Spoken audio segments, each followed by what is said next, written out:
Olá, está no ar o programa Direito e Globalização. Você pode nos assistir pelos canais 9 da NET, 186 da Vivo TV e também pelo site www.tvaberta.tv.br. Dúvidas ou sugestões, mande e-mail para direitoegglobalização@tvaberta.tv.br. Eu sou o Cristiano Marona. Devido a compromissos pessoais, o Dr. Martim Sampaio, que tradicionalmente apresenta o programa, não poderá estar conosco hoje. O meu entrevistado é o Dr. Rafael Mendes Gomes, advogado, sócio do escritório Shediac Advogados. Rafael é especializado em Direito Empresarial, Compliance e Anticorrupção. É formado na Faculdade de Direito do Largo São Francisco e tem pós-graduação na PUC, FGV e IESE Business School de Barcelona. Vamos falar sobre a Lei Anticorrupção Empresarial. O programa é ao vivo. Faça sua pergunta pelo telefone 3877-0078 ou pelo site tvaberta.tv.br. Rafael, é um prazer recebê-lo aqui no programa Direito e Globalização. Nós tivemos recentemente a edição da Lei 12.846, que dispõe sobre a responsabilização administrativa e civil de pessoas jurídicas pela prática de atos contra a administração pública nacional e estrangeira e da outras providências, né? Por que essa lei foi aprovada agora? Bom, tem uma série de razões. Muita gente acredita e viu até mesmo na imprensa falar dessa lei ter sido aprovada em função de manifestações, em função dessa pressão da população, mas, na verdade, se for pensar onde nasceu essa lei, ela nasceu, na verdade, quase 40 anos atrás, no meio da década de 70, nos Estados Unidos, que foi quando, no meio do escândalo de Watergate, o Congresso americano, na investigação que levou ao impeachment do Nixon, levantou também que mais de 400 empresas norte-americanas teriam a prática de pagar subornos constantemente para ganhar negócios no estrangeiro. Ou seja, fora dos Estados Unidos, eles quebravam as regras que dentro dos Estados Unidos, se eles não respeitassem, eles sofriam consequências. Mas no estrangeiro, não necessariamente, em especial nos países, digamos, nos países quentes, né, nos países tropicais e no à época chamado Terceiro Mundo. E os Estados Unidos então reagiram, foi um movimento que alguns dizem ou defendem que foi um movimento realmente de moralizar essa situação que apareceu. Outros dizem que não, que foi uma política na verdade, uma política de relações exteriores, falando, olha, nós vamos ter uma dificuldade muito grande em justificar essa atividade, esse abuso do poder econômico nosso. Então, a melhor coisa que nós fazemos é começar a tomar algumas medidas para, pelo menos, demonstrar que estamos buscando coibir essas práticas e tudo mais. À medida que os Estados Unidos, então, publicam a sua lei anticorrupção voltada a punir as empresas e os indivíduos envolvidos nessas práticas fora dos Estados Unidos, é lógico que houve uma pressão muito grande das empresas norte-americanas junto ao Congresso americano, ao governo, dizendo, poxa, só nós não vamos pagar. Então, a partir de agora, como é que nós vamos competir com os europeus, como é que nós vamos competir com os japoneses, que não têm regras iguais? Então, essa jornada começou há 36 anos, né? Que foi quando foi publicado o chamado FCPA, né? Que as pessoas aqui no Brasil conhecem como FCPA, um monte de palavra em inglês que eu acho que não vai ser para o benefício do pessoal aqui. Que é a lei anticorrupção existente nos Estados Unidos. É uma lei anticorrupção que pune as empresas e os indivíduos por prática de atos de corrupção no estrangeiro, ou seja, ela só se aplica, no caso da lei americana, aos atos praticados no estrangeiro. A nossa lei, ela pune atos praticados no Brasil e no exterior. E no exterior, exatamente. Agora, o que é a grande novidade dessa lei? É o foco, no que eles dizem que é o foco no fornecedor, o foco naquele que financia, que são, na verdade, os grandes subornos, quem paga são as empresas. Só que não havia no Brasil mecanismos eficazes, ainda que se discuta que havia alguns mecanismos esparsos na legislação que pudessem permitir uma responsabilização, eles não eram eficazes. E o próprio ministro-chefe da CGU, né, defendendo a necessidade e a importância e o marco que é essa lei anticorrupção nova, a lei 12846, ele afirma o seguinte, olha, tanto a lei, por exemplo, de improbidade, que tem lá um dispositivo que prevê que pode ser responsabilizado também a pessoa jurídica ou os demais que estiverem envolvidos ou que estiverem implicados, desde que nesses 10 anos, 4.000 funcionários públicos ou agentes públicos perderam suas posições, perderam seus empregos em função de atos de corrupção e nenhuma empresa foi responsabilizada. Ou seja, ainda que exista uma previsão ali incidental que, olha, pode também ser responsabilizado, na prática essa lei não funcionou. Até porque ela não foi pensada para isso. Não, o foco dela era no agente público, né? Era realmente apertar um pouquinho mais a regra, porque só o Código Penal ali não estava dando o suficiente ferramenta para as autoridades conseguirem, de fato, pegar o funcionário público que se envolvia no ato de corrupção. Né? E a corrupção no Brasil é um problema grave, né? A Transparência Internacional, inclusive, divulga anualmente um ranking a respeito da corrupção. O Brasil ocupa uma posição ruim nesse ranking, né? Embora tenha melhorado se nós fizermos uma avaliação dos últimos 10 anos. O que essa lei pode significar em relação ao combate à corrupção? Qual é a perspectiva que os brasileiros podem ter em relação à aplicação dessa lei como instrumento efetivo de combate à corrupção? Bom, uma das coisas que nós já podemos esperar é que, de fato, a sociedade ganha um aliado no combate à corrupção, que era, talvez, até em muitos casos, era um dos maiores vilões, que eram as empresas. Nós vamos ver muitas empresas começarem a levar mais a sério a prevenção a atos de corrupção no âmbito das suas atividades, ou seja, nos seus negócios.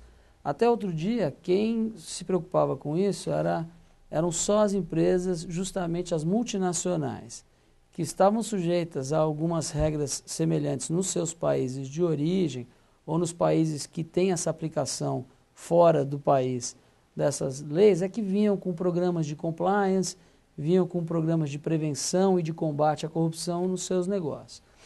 Agora, com essa lei, primeiro, existe o aspecto da chamada responsabilidade objetiva, que basicamente seria como você dizer que não precisa provar que você teve culpa ou que você pagou intencionalmente um suborno ou que você fez uma promessa de suborno com a intenção de obter uma vantagem própria, mas o mero fato de acontecer um ato lesivo à administração pública, como são chamados as condutas que são proibidas por essa lei, acontecendo e a tua empresa tendo se beneficiado, automaticamente a sua empresa pode ser responsabilizada.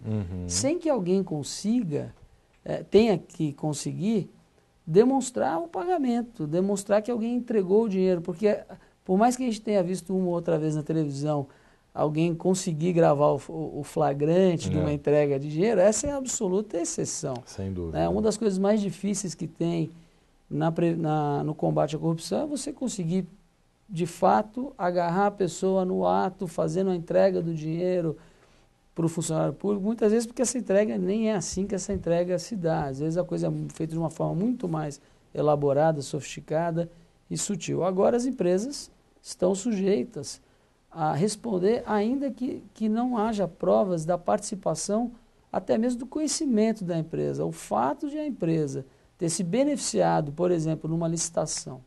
Se nós tomássemos o exemplo do cartel do metrô, por exemplo, onde algumas empresas se beneficiaram, não haveria necessidade de provar que elas agiram intencionalmente ou que elas agiram com culpa para que aquilo acontecesse. E isso deve trazer um impacto grande na forma das empresas atuarem.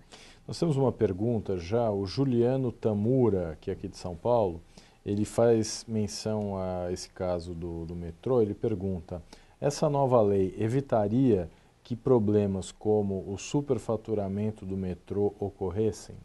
Bom, eu acredito que nenhuma lei, e até uma tradição jurídica nossa, que infelizmente, a meu ver, uma má tradição jurídica nossa, que é acreditar que você consegue responder às dificuldades e a casos de situações que não vêm sendo bem resolvidas por meio de lei.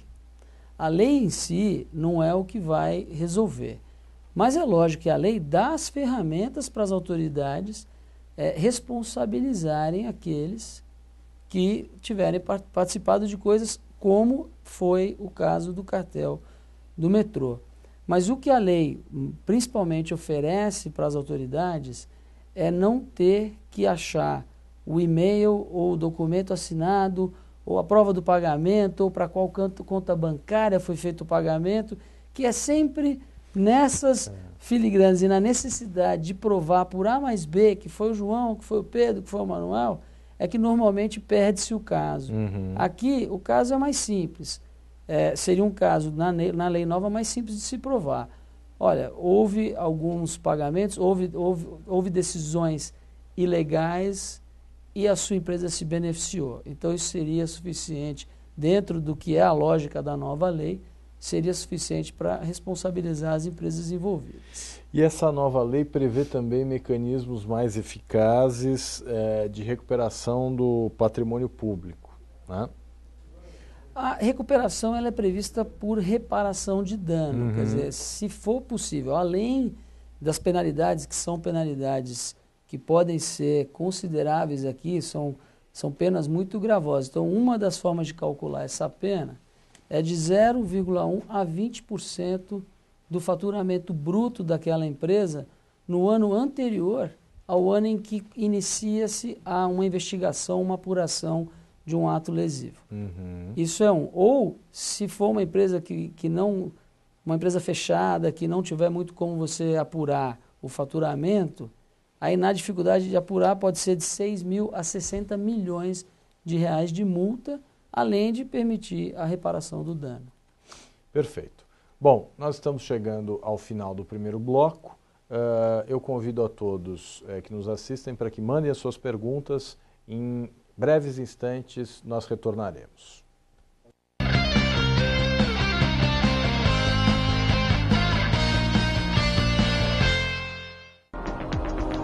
Você pode assistir a TV aberta pelos canais 9 da NET e 186 da Vivo TV. Saiba mais em www.tvaberta.tv.br. TV Aberta São Paulo, a emissora comunitária da maior cidade do Brasil. Este programa tem o apoio cultural da Editora Saraiva e com o apoio científico do Instituto Brasileiro de Ciências Criminais. O programa Direito e Globalização é uma iniciativa da Comissão de Direitos Humanos da Ordem dos Advogados de São Paulo. A detecção precoce aumenta a chance de cura do câncer de mama. Olhe e sinta o que é normal e o que não é em suas mamas. Caso perceba alterações, procure um médico. Se você tem mais de 40 anos, faça o exame clínico uma vez por ano com um profissional de saúde. Se você tem de 50 a 69 anos, faça também uma mamografia a cada 2 anos. O cuidado com a sua saúde é um gesto de amor à vida. Procure uma unidade básica de saúde e saiba mais. Melhorar sua vida, nosso compromisso. Se você apresentar febre alta, dor de cabeça, dor atrás dos olhos, no corpo e nas juntas, procure uma unidade de saúde. Pode ser dengue.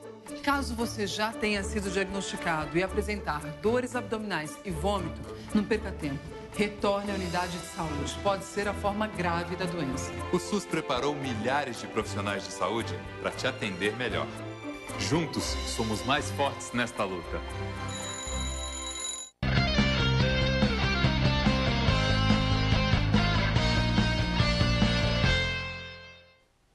Olá, estamos de volta com o programa Direito e Globalização, ao vivo.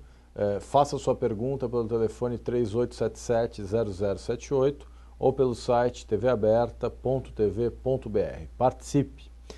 Chegou uma pergunta do Jaime do Jardim Bonfilholi, o Jaime que é um telespectador assíduo do programa Direito e Globalização. Ele pergunta, nos Estados Unidos, o empresário que for pego em um ato de corrupção pode pedir a delação premiada? Bom, a pergunta, acredito que a pergunta tenha 2 ou 3 aspectos interessantes da nova lei e da nova cultura que deve vir por força dessa nova lei.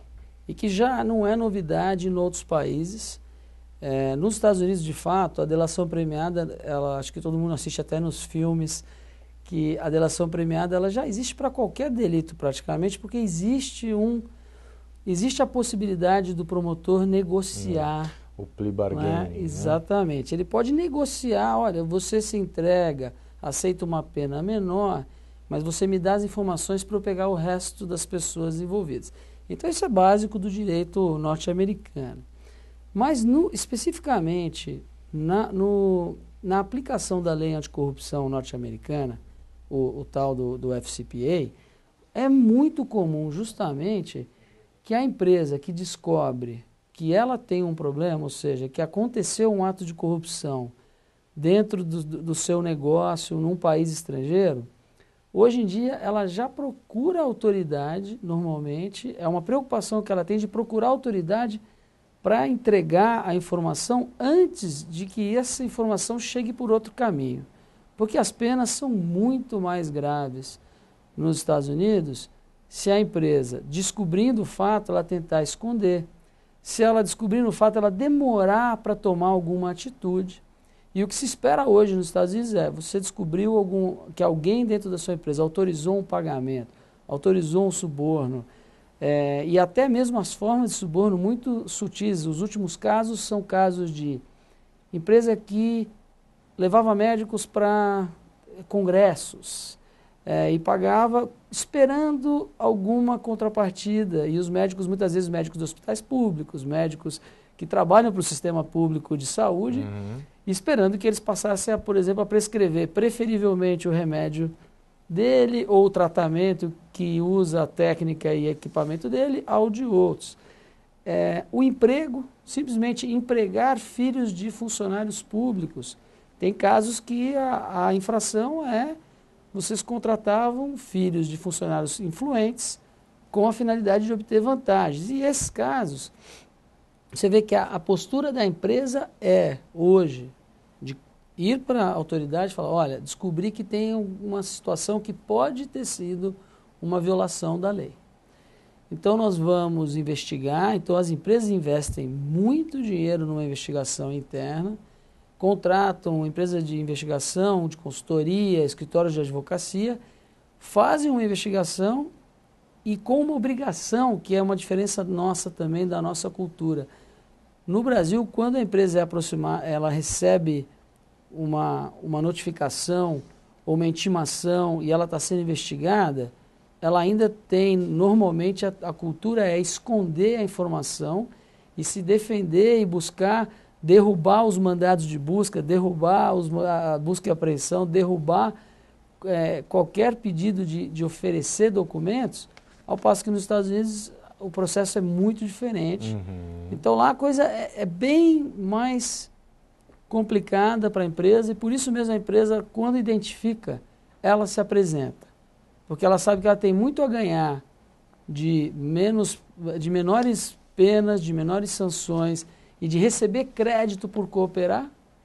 E a função do advogado, por exemplo, que faz a investigação, ele tem uma certa obrigação de lealdade, de ética, que se ele descumprir, é muito comum ele sofrer consequências, inclusive ele perder a licença para exercer a advocacia, assim por diante. Então, quando ele se apresenta falando, eu fiz a investigação na empresa tal, e isso é o que nós descobrimos, ele pode estar colocando a credibilidade dele com as autoridades em jogo e, além disso, até o próprio direito de continuar exercendo a advocacia. É um sistema bem diferente do nosso. O que tem em comum agora é que a lei brasileira premia, pelo que está previsto, ela vai premiar a empresa que coopera, ela vai premiar a empresa que tem programas de prevenção e combate à corrupção e a outros atos lesivos à administração pública, os tais programas de compliance, e, ao mesmo tempo, ela prevê como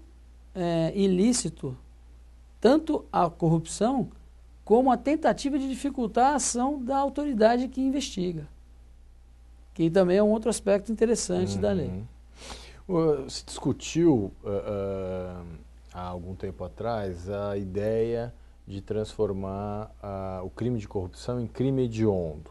Qual é a sua opinião sobre essa ideia? Olha, essa é uma opinião minha e eu acho que alguns colegas compartilham, de que, de novo, não é com uma lei que simplesmente torna aquele crime punível de uma forma mais severa, diminui um pouco algumas possibilidades que estão abertas ao réu, né, ou acusado de defender a liberdade ou algumas outras coisas, ela não muda o problema central, que é, se você tinha dificuldade de provar com a regra anterior, a dificuldade de provar provavelmente continua. Investimento no treinamento das pessoas que têm que aplicar essa lei e investimento em tecnologia, em técnicas de investigação, em capacitação das pessoas que são responsáveis. Isso tem muito mais impacto do que você falar, olha, ao invés de ficar 10 anos, agora vai ficar 12. Bom, mas ninguém está indo para a cadeia, então agora, ao invés de não ir para a cadeia ficar 10 anos, a pessoa não vai para a cadeia para ficar 12. Então, essa não é uma medida que eu acho que fosse necessariamente ter um impacto maior. Mudar a realidade com uma lei é algo difícil, né? Não é algo que aconteça do dia para a noite. Mas você estava falando em compliance e a lei ela fala em programas de prevenção, em métodos que podem ser inclusive utilizados pela empresa como defesa, né? Imagino que a melhor defesa para uma empresa seja justamente mostrar que ela possui um programa de governança alinhado com os princípios éticos, com as exigências que existem hoje para que, de fato, toda irregularidade seja detectada e punida e que haja uma cultura de respeito à lei, né?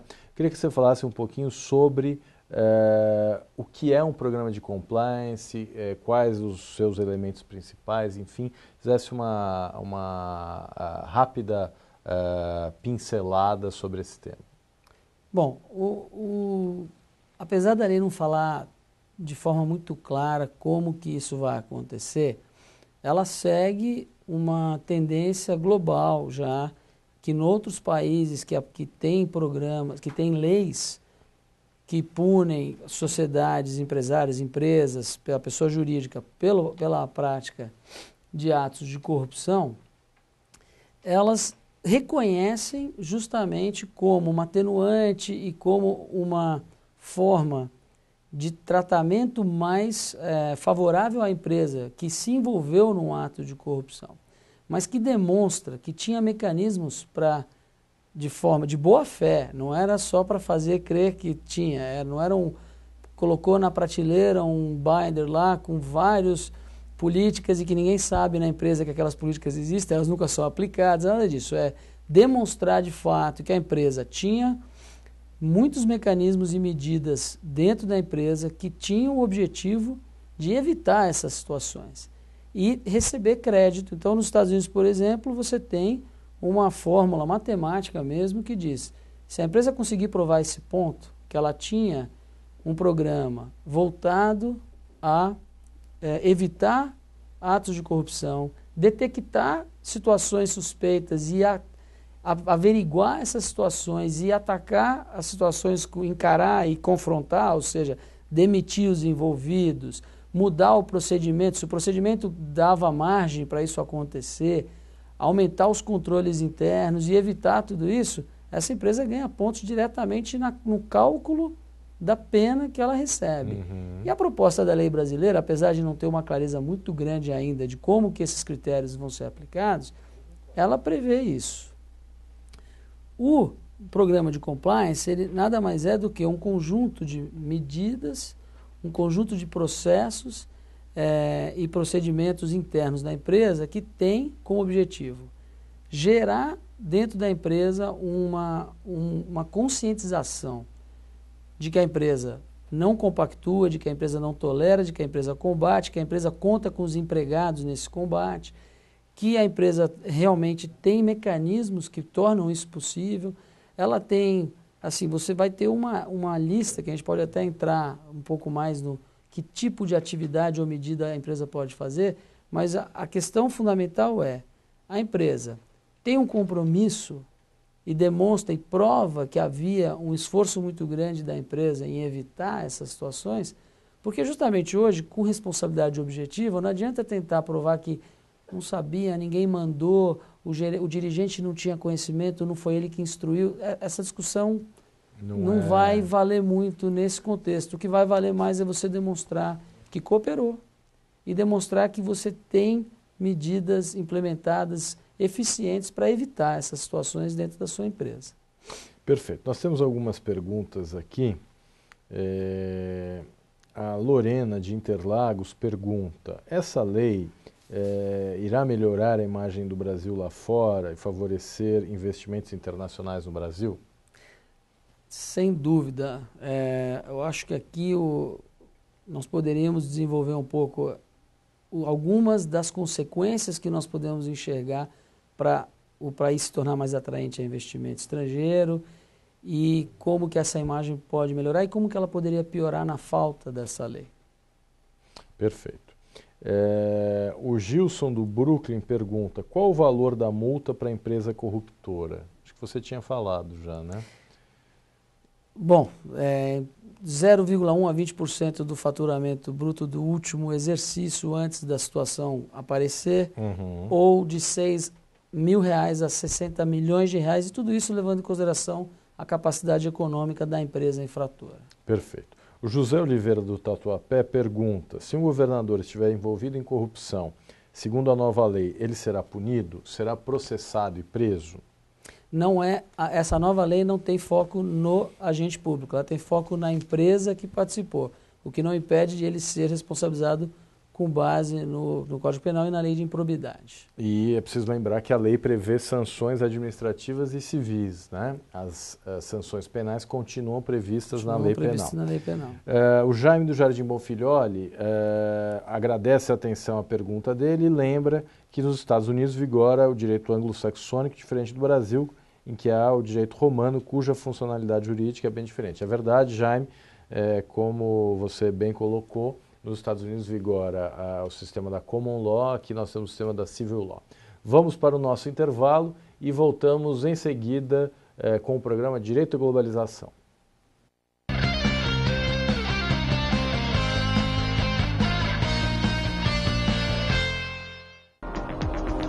Você pode assistir a TV aberta pelos canais 9 da NET e 186 da Vivo TV.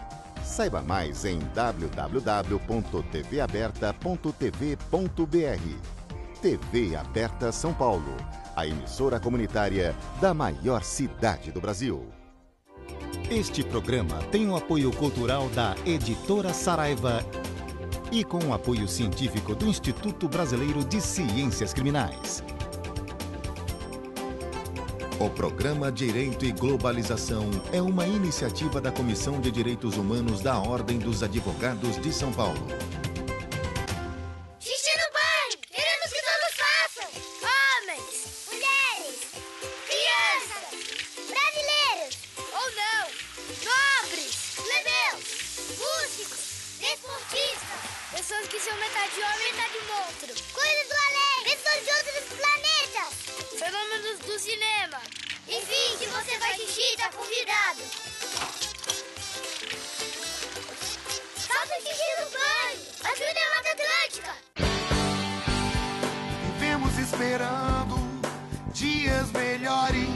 Em um ano, o Saúde Não Tem Preço beneficiou 10 milhões de pessoas com remédios de graça para hipertensão, diabetes e agora também para asma. São dias melhores para todos. Procure a rede Aqui Tem Farmácia Popular. Ministério da Saúde. Governo Federal.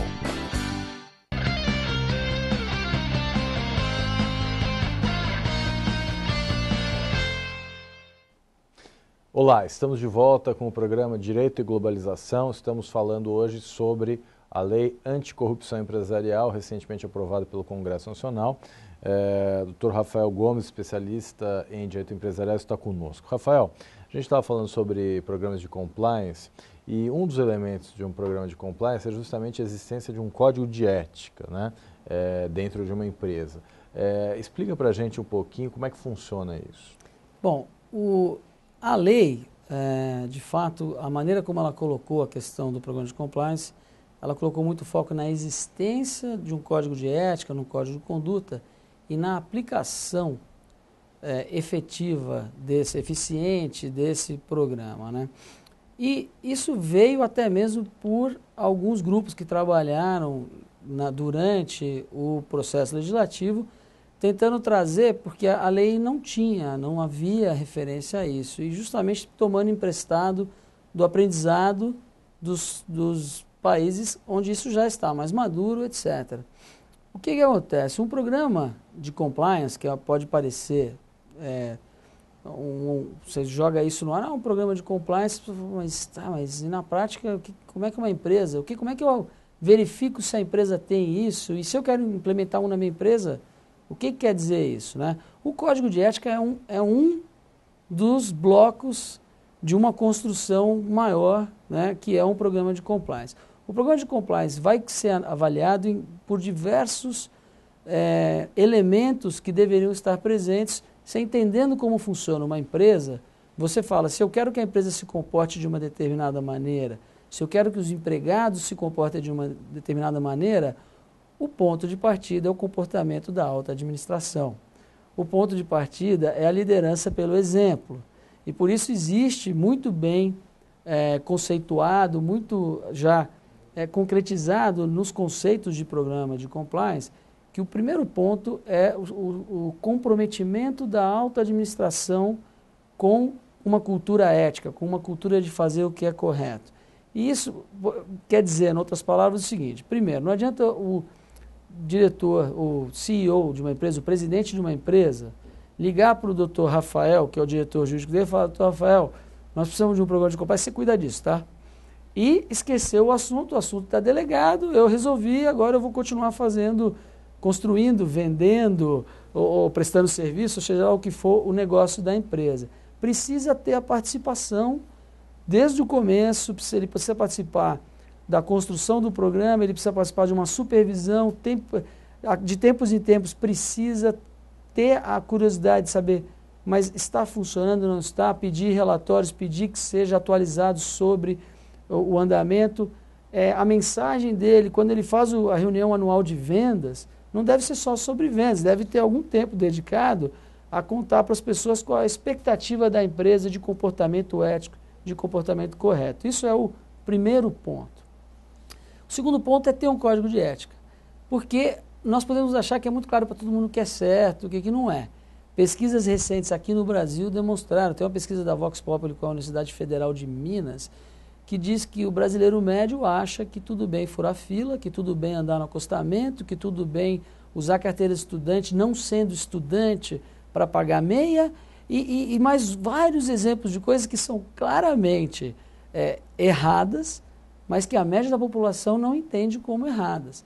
Então, não adianta você achar que as regras são claras, que todo mundo sabe. Você tem que colocar num documento algumas normas básicas, que é o Código de Ética, dizendo, olha, esses são os princípios da nossa organização, nós esperamos essas atitudes e esse comportamento de vocês. Esse é o segundo ponto. O terceiro ponto é uma política. Se você está falando de um programa anticorrupção, tem que ficar muito claro, olha, muito claro para todos os empregados, nós que não tenha dúvida para ninguém que você pergunte dentro da empresa. Essa empresa, ela combate a corrupção, ela tolera a corrupção, qual que é a posição da empresa? Não, inclusive eu recebi treinamento, eu recebi a política, o meu líder, o meu supervisor, o meu gestor me fala e me lembra disso constantemente. Essa empresa aqui não participa de atos de corrupção. E essa política tem que estar bem articulada em algum lugar, até mesmo para referência, até mesmo para ajudar o empregado a seguir a regra. Né? Comunicação, conscientização, treinamento. Quantas vezes a empresa colocou as pessoas-chave, as pessoas que têm a capacidade de influenciar os comportamentos ou que aprovam pagamentos e que aprovam negócios dentro da empresa, numa sala e chamou o Dr. Marona, o Dr. Rafael ou algum outro que entenda para explicar para eles onde é que a empresa pode errar e quais são os comportamentos esperados, que é o tal do treinamento de compliance, o treinamento anticorrupção.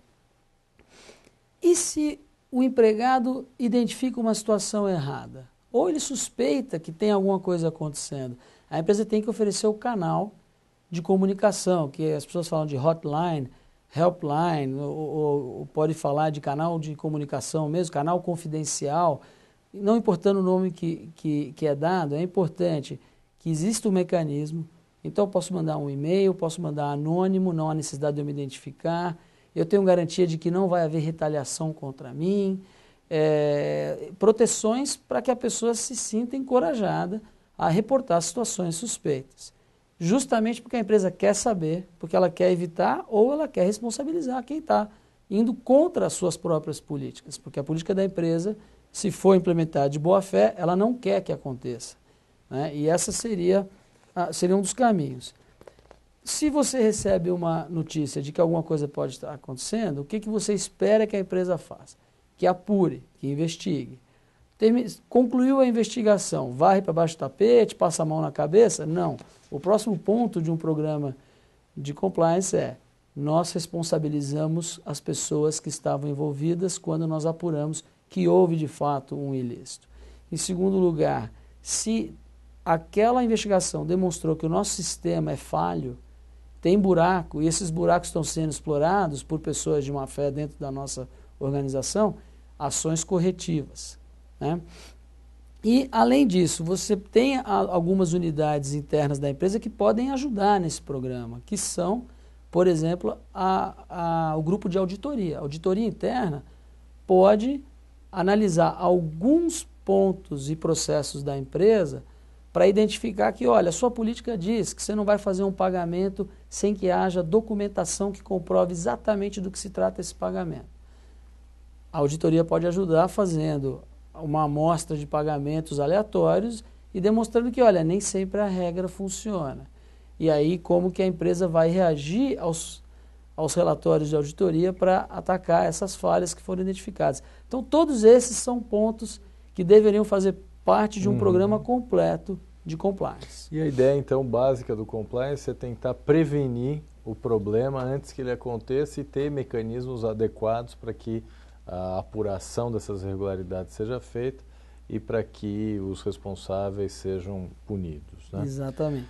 Bom, você mencionou uma coisa interessante, porque além do aspecto, digamos assim, privado, né, que diz respeito às empresas, tem também a questão dos agentes públicos. Né? Eu sei que na CGU existe lá um código de conduta dos agentes públicos que ocupam cargos no Executivo. Eu não sei se existe algo similar no Legislativo ou no Judiciário, mas eu sei, por exemplo, que existem questões delicadas que inclusive podem tangenciar o conflito de interesse, como por exemplo empresas que patrocinam encontros de juízes, de membros do Ministério Público, de outras carreiras públicas, ou mesmo participação de juízes ou membros do Ministério Público em determinados eventos promovidos por empresas, né? Existe também uma possibilidade de aplicação de regras de compliance em relação à atividade estatal, ou o compliance é uma ideia eminentemente voltada para a iniciativa privada?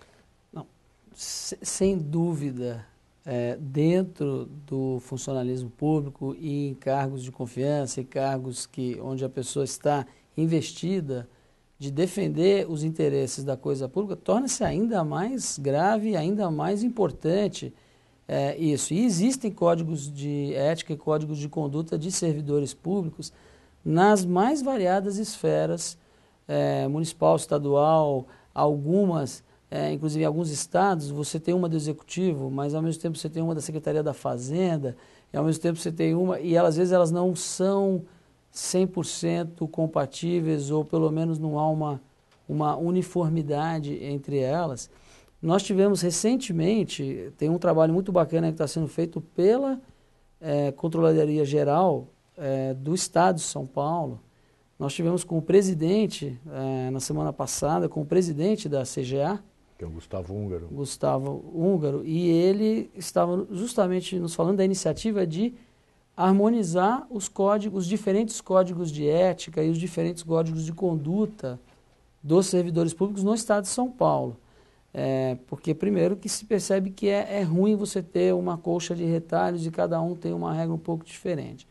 Mas a regra básica na questão de conflito de interesse e de receber viagem, receber entretenimento, shows, espetáculos esportivos, presentes, brindes, etc., a regra básica pode ser traduzida mais ou menos da seguinte forma.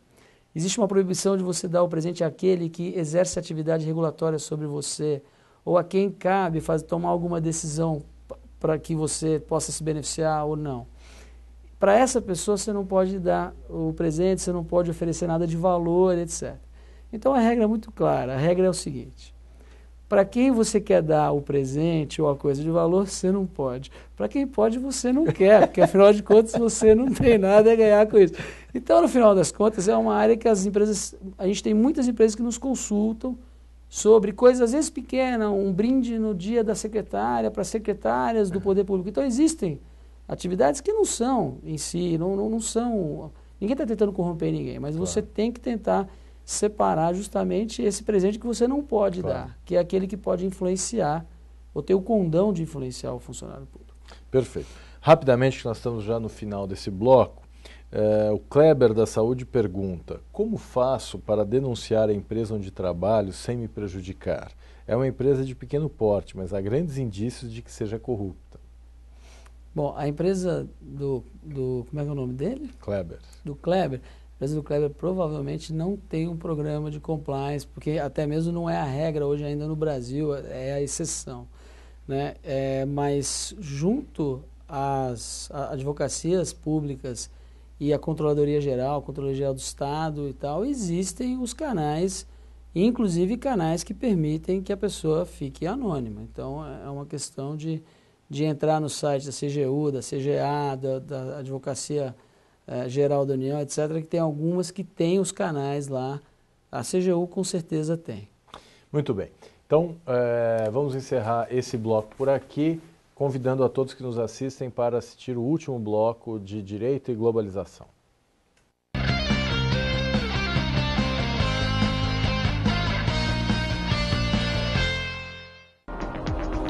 Você pode assistir a TV aberta pelos canais 9 da NET e 186 da Vivo TV.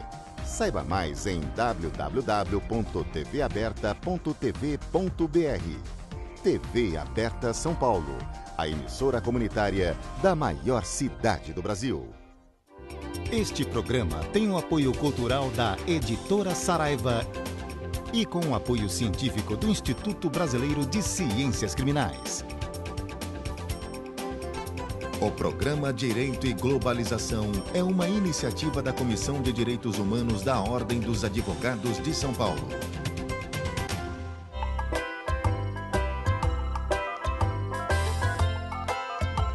Pra gente, qualquer tarefa é um grande desafio. Alô? Quero lá você. Mas para você ajudar, é muito mais fácil. Em outubro tem Teleton da ACD. Não adianta dizer que tá ocupado, que a gente vai continuar chamando. Alô? Liga pra gente. É fácil. A ACD, sua ajuda é o que nos move.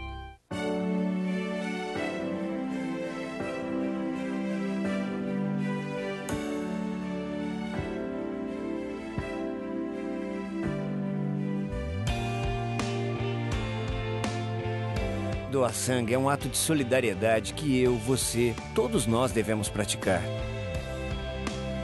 Doe sangue, faça disso um hábito. Essa corrente precisa de você. Seja um doador, um grande ato incentivado e apoiado pelo SUS.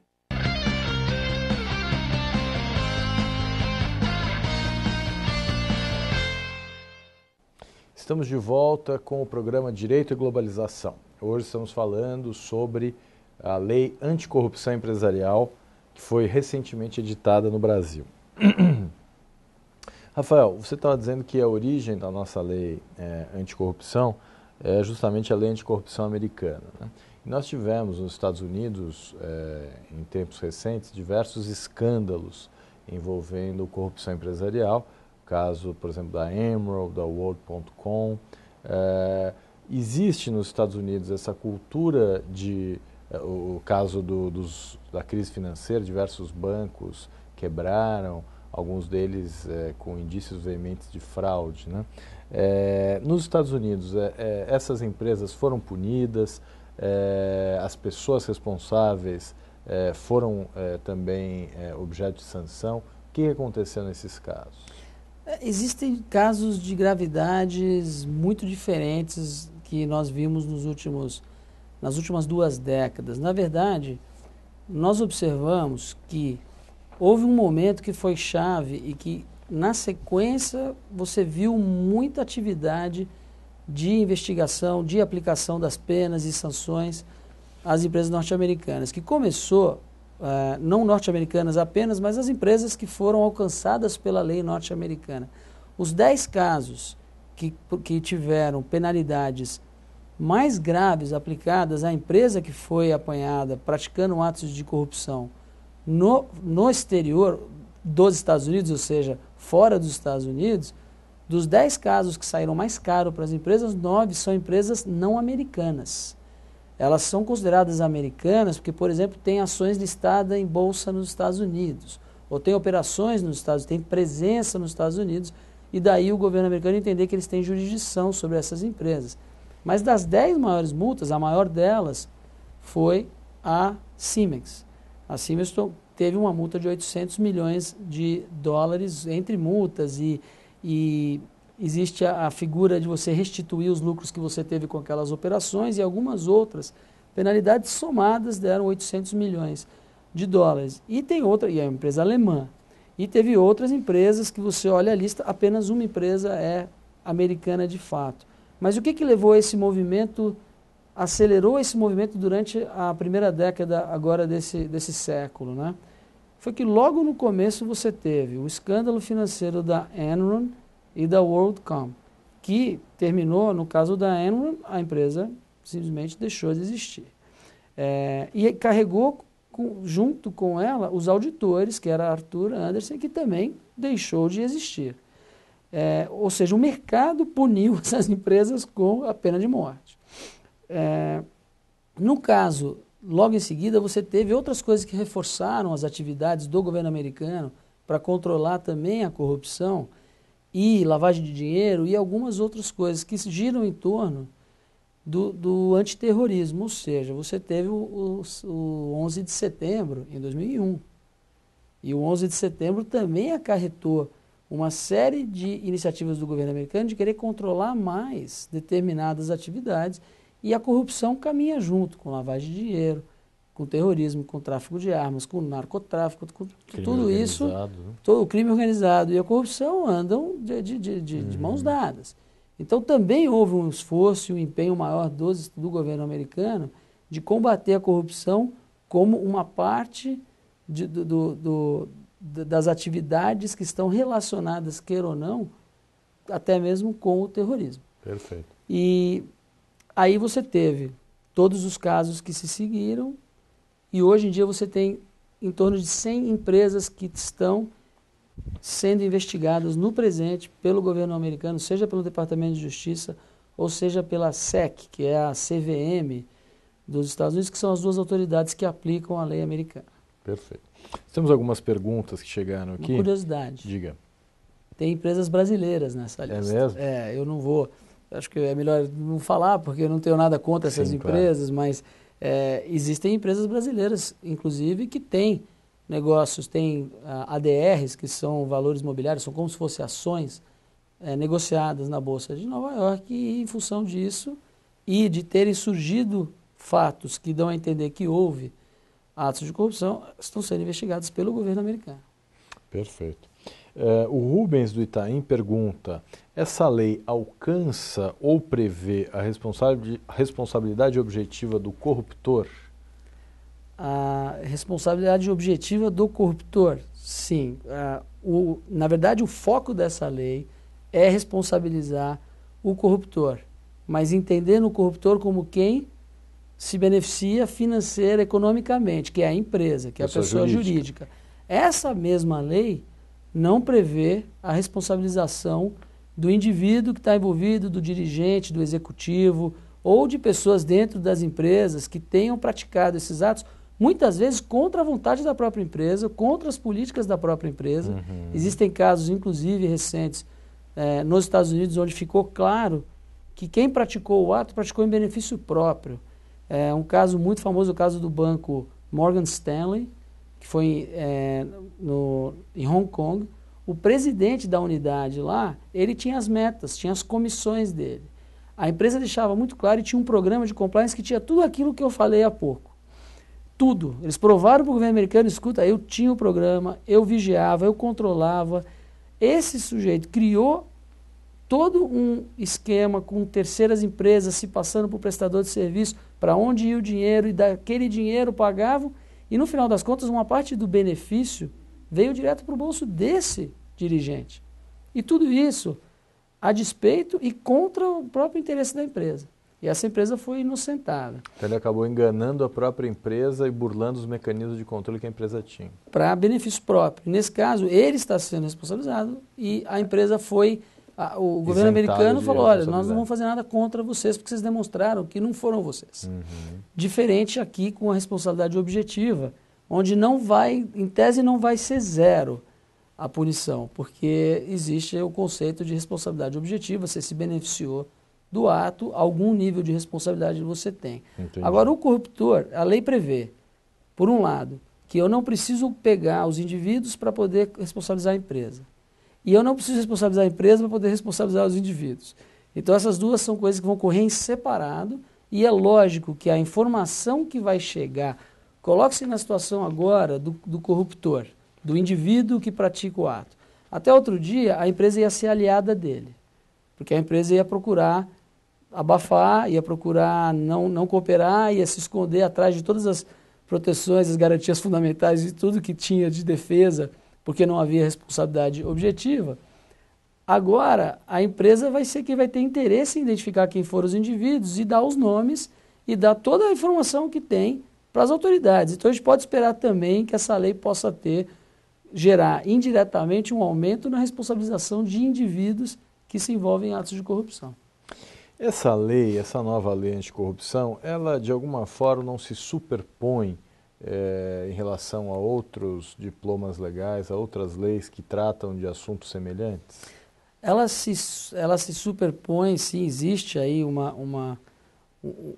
que se nós pensarmos o mesmo ato, o mesmo fato, o mesmo conjunto de fatos pode responsabilizar a empresa. Dentro da Lei 8666, que é a Lei das Licitações e Contratos com a Administração Pública, da Lei de Defesa da Concorrência, da Lei Anticorrupção, esta Lei 8246, que é com foco na pessoa jurídica, do Código Penal, da Lei de Improbidade, e tudo isso, em tese, por exemplo, tudo isso estaria presente num caso como o caso do cartel do metrô.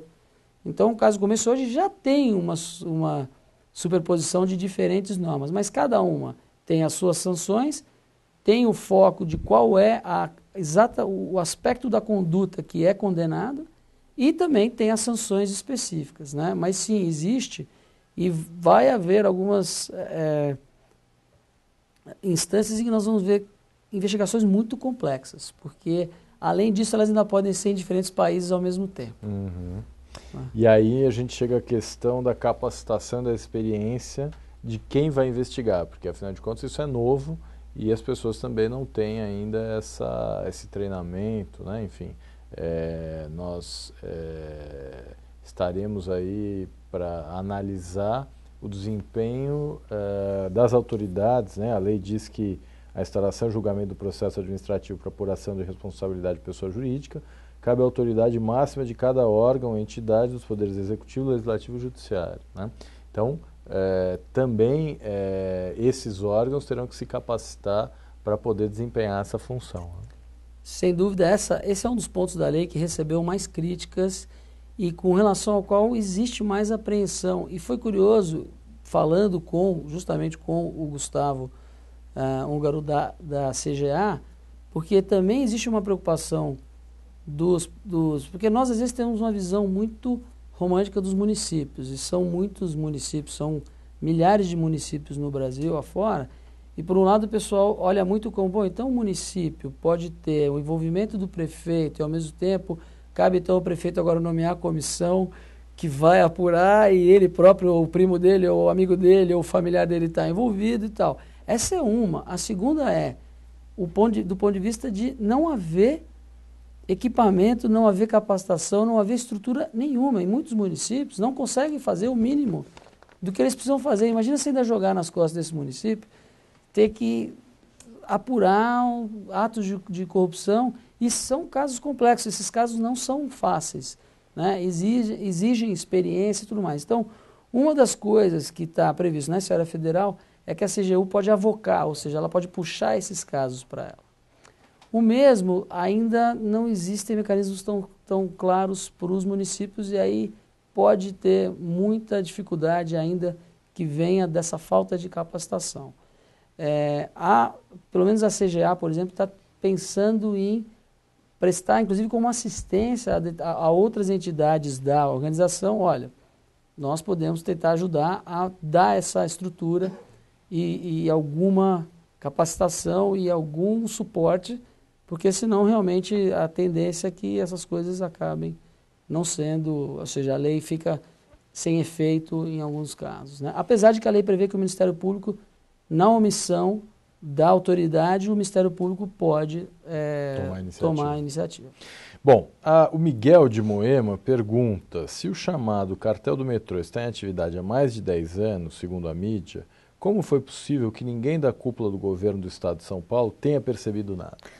Olha, eu não tenho nem como responder essa pergunta. Primeiro que tudo que eu sei sobre o cartel do metrô, acho que todos sabem que é o que está na imprensa, é o que está na mídia, né? E nós não temos informações talvez suficientes. Acho que teria que ter acesso às informações da investigação para que a gente pudesse responder essa pergunta. Eu realmente não tenho a resposta para essa pergunta.